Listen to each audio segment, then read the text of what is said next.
Hello, everybody, and welcome back to The Heartbeat, your daily Inter Miami podcast. And today we are talking about Hector David Martínez, Inter Miami's newest center back signing. The story broke on Tuesday by Cesar Luis Merlo, Germán Garcia Grova, Juan Cortese. Clearly, this is being leaked out to the journalists that this is going to happen. Tuesday was the day it broke. Thursday, July 18th is the opening of the window. That's when I'm recording this. It's set to drop on Friday, but if that news breaks today, I'll drop it early. Inter Miami is getting David Martínez from River Plate on loan for a year with a purchase option. This is the center back that Inter Miami wanted to replace Nicolás Freire. This is the center back that they wanted to bring in back in December. And we'll talk about all of that and how this came together. But Inter Miami gets the man they wanted. I think that's the highlight of the story. We'll talk about who is David Martínez, what his career has looked like, and then what does this mean for Inter Miami moving forward? Why does this make sense? Who is this player as an athlete? What has he done? And maybe what Inter Miami might do from here. But let's start with this deal that came together. Inter Miami let's go back even farther. Last summer, Inter Miami fired Phil Neville and hired Tata Martino. And that was in some ways lost because we brought in Lionel Messi and Sergio Busquets and Jordi Alba. And so that was the headline of Inter Miami's new transition and new era of Heron soccer. But really, what goes sort of underappreciated is that we also hired Tata Martino, and he has done an excellent job of remaking this team in his image. Basically, since the beginning of last season, we have turned over almost the entire roster. Just looking through real quick, the only guys that really survived that were impact players from the pre-Tata era were Drake Callender, Robert Taylor, Leo Campana, and then some of the young players that we brought through, like Benjamin Kramaski and David Ruiz, and I guess to a lesser extent, Sergei Christoph. And maybe I'll talk about Christoph at the end here. But basically, almost the entire roster, at least the roster that plays, is of Tata Martino's design. He brings in Julian Gressel.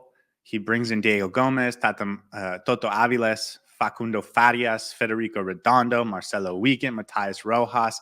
These are all guys that Tata Martino went out and said, this is the guy I want. This is the guy I need.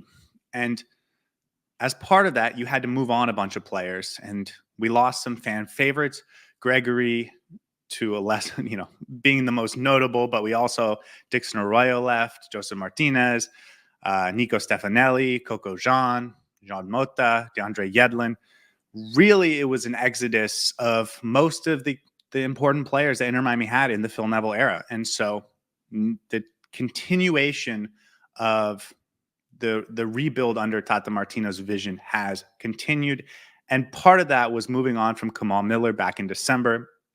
I believe it was December 29th where news broke that we were moving him to the Portland Timbers, got an international roster slot, freed up one because Kamal Miller's Canadian, and so he acquired one, got some allocation money. But when that happened, part of the reason they were okay doing that was because they felt they could get a replacement center back for less money on a smaller contract and end up in a better spot in terms of their allocation money and potentially with an even better player.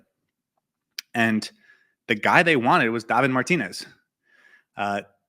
Martínez, there was another player named Victor Cuesta, who's a little bit more of a veteran, but these were the two guys that they were linked to on the day they traded Kamal Miller. These were the guys they wanted back in January. And ultimately, the reason they didn't get them was because they couldn't, and particularly Martínez, was because they couldn't agree a fee with River Plate. As everyone may remember, back in the January transfer window or the winter window, a lot of teams, not just in the MLS, but across really the whole world, were trying to take advantage of Inter Miami because they knew Inter Miami was being very aggressive. And so part of that was dealings with some clubs in Argentina, and part of that was for David Martínez. Ultimately, Inter Miami decided they couldn't go through with it, and so they had to go to plan B, or potentially even plan C, which ended up being Nico Freire, who we brought in sort of towards the end of January. The reason I mention that is because going all the way back to December, David Martínez was the guy they wanted. This is the left-sided center back that they felt was going to take them to the next level. And so this is a player they've wanted for a long time. This is a guy Tata Martino and Chris Henderson have identified as a important player, a guy that they think can really impact the team. And they finally get their man. They have known for a while now, since Nico Freire's injury, that they needed to go get a new center back. And even though we did hear Nacho, we heard Rafael Varane, this was the guy I think they always had in mind for the last month or 6 weeks as a guy they really wanted. And so they finally got him. With that said, I want to talk about the track record of these two, right? We just mentioned Tata Martino has turned over almost the entire roster. And aside from the 3 U22s we got last summer, just this offseason, we brought in Luis Suarez, an obvious huge upgrade. And that one, I think, maybe a little obvious to do, but nevertheless, it was a good decision. Julian Gressel, a guy that Tata Martino really wanted for a large part of this season. We weren't sure if he was going to be the stud that Inter Miami thought they were getting. Well, over the past month, he's been incredible, been a goal-producing machine. Nico Freire was becoming a really solid center back. Federico Redondo, we just saw what he did on Wednesday night. Chelo Wigan has been a very solid right back, probably an upgrade on DeAndre Yedlin for a significantly lower fee. And then Matías Rojas, another player that they brought in for relatively cheap. You have to give them credit. And, even going back to last year, Diego Gomez and Toto Aviles, you have to give them credit for identifying talent, not something they always did well under the Phil Neville era. And so Tata Martino, Chris Henderson, they've been really good for the last 2 windows in terms of finding players that can make a positive impact. They've done that mostly by looking to the Argentine and Paraguayan market, but the results have been pretty good, you have to say. So given that, the fact that David Martínez was the guy they wanted, I think we should be really excited about the potential talent that this player has and what he could potentially do for Inter Miami. Now, let's talk about him because this is our new center back, and just because Tata and Chris Henderson like him doesn't mean that everything is rosy. And so let's go through a little bit of his history and talk about why he may be really a promising player, but also why he has some question marks. This is a player that came through at River Plate. He is from Buenos Aires. He's grew up in Argentina. He does play internationally for Paraguay, but he grew up in Argentina. He did play for the Argentine national team at youth level. So this is a guy who was born and raised in the River Plate Academy. He eventually, once he becomes a professional, he does leave. He joins Defensa y Justicia in 2020 at about 22 years old, which is when he really establishes himself as a professional, has a good 2020, earns himself a move back to River Plate in 2021, where he was excellent, really an excellent, really promising young player at 23 years old for River Plate. Looked like he was going to become one of the best center backs in Argentina. Was a starter throughout, sort of entered the 2022 season as a starter, and then that's when the injury troubles began. He missed 11 games in 2022. It did affect his form. He wasn't quite as outstanding as he was in 2021. But then in 2023, it really, really hit him. He had some patellar tendon issues that basically cost him the entire 2023 season. I think he made 3 appearances, played about 100 total minutes, but he missed 35 games with injury and just wasn't able to come back for that team. And so this led River Plate to bring in new center backs and sort of reset their roster from a center back perspective. And they kind of moved on internally from David Martínez, which is where they were heading into January when Inter Miami was trying to buy this player. They felt he was still more valuable, but ultimately they didn't move him. And probably to their detriment, the last 7 months haven't been kind to his value. He hasn't played much for River Plate this year. He's been healthy technically, but I think he's only played 2 or 3 games, all of them off the bench. So not a player that's in River Plate's plans. And so certainly they would have gotten more value for him back in December. Paulo Diaz and our old friend Gonzalez Pires is the starting center back tandem for River Plate. They also have Ramiro Funes Mori, and they have a young player named Sebastian Boselli. So they have a number of center back options. And with all of that said, there hasn't been a lot of opportunities for David Martínez this season. They've sort of mentally moved past him. They've decided he's going to move on this summer. And so they haven't given him a ton of opportunities. He has, at least it seems, been healthy. There's been no reported setbacks or injuries this year. So he should be available. But ultimately, it was decided that this summer was going to be the summer that he moved on. Pumas was the rumored destination, Pumas, a Liga MX club. But that sort of fell through at the last minute. And this was a couple weeks ago, right? We're talking about in the last 30 days. He was rumored to be joining Pumas. He was going to be their new center back. Pumas was really bad defensively last year. So this would have been a player they would have used as an upgrade. And it fell apart. And the rumor was that it's because he failed his physical. The club wouldn't comment on it because they didn't want to ruin the value for the player. That makes a ton of sense. I've heard, or I've seen scuttlebutt about it maybe being a contract issue and not a failed physical. Again, no one officially went on the record and spoke about this. So it's just up for interpretation. Probably the most likely thing is that he did fail that physical, and that's why he didn't join Pumas last month, which does lead to serious questions about the injury concern. And I'll talk about that more in a few minutes. But as a player, he's the guy that Tata Martino wanted. He's a left-footed, very athletic center back, very quick. He can play left back. He has fullback athleticism. He's only about 6 foot, so he actually is more the body of a left back, but he does play center back, has the athleticism, can be physical, solid passer, really the type of player that Inter Miami needs. You can play a little bit of a higher line, can be athletic enough to play, turning around and chasing defenders when balls are played over the top, can play well in transition. This is the type of center back that Inter Miami wants. And again, whatever you thought of Nico Freire, David Martínez is the guy they wanted going back to when they traded Kamal Miller. He's only played about 118 professional games. He's 26 years old now, so he doesn't have a broad depth of experience, but considering that it's not 40 games, it's almost 120. That's nothing to sneeze at, and certainly something you should feel comfortable with.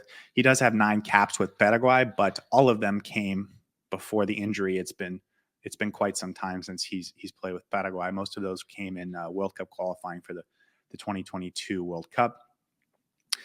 Also worth noting, he's played 28 games in continental soccer. 20 of those came in the Copa Libertadores, including in the knockout rounds. So this is a guy who's played high-level games. He's played very meaningful games. He's played knockout games. He's played everything you could want in a South American center back in terms of his experience. I know he hasn't played 400 games, but he's played in all types of situations, cups and playoffs and, et cetera. And he's performed well. This is the guy that Inter Miami's getting.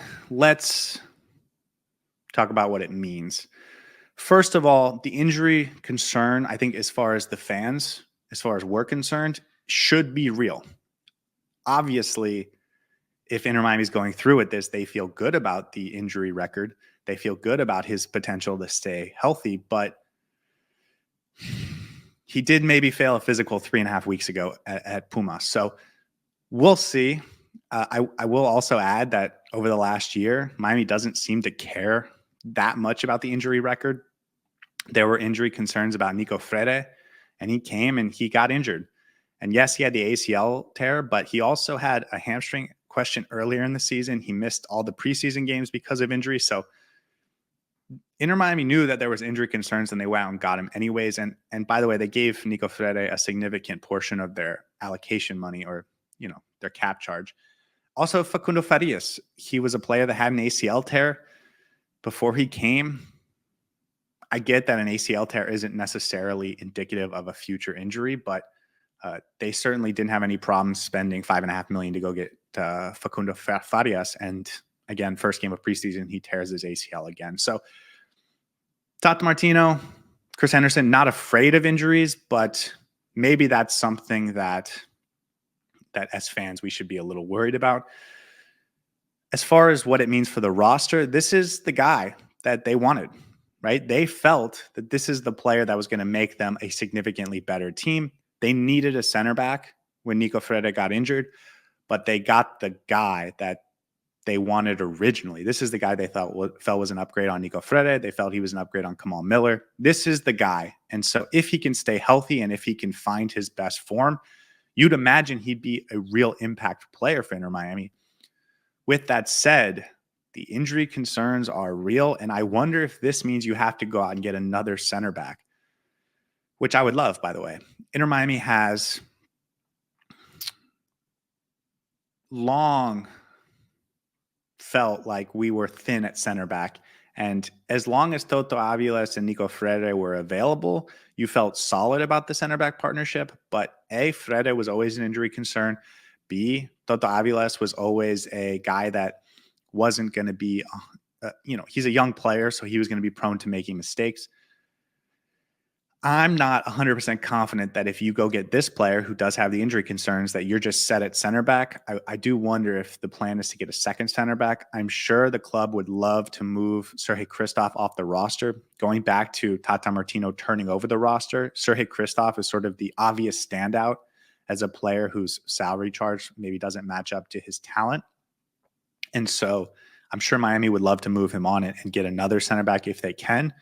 We'll see if that is able to happen because, Kristoff hasn't been lighting the world on fire this year, and he is on a pretty big salary charge.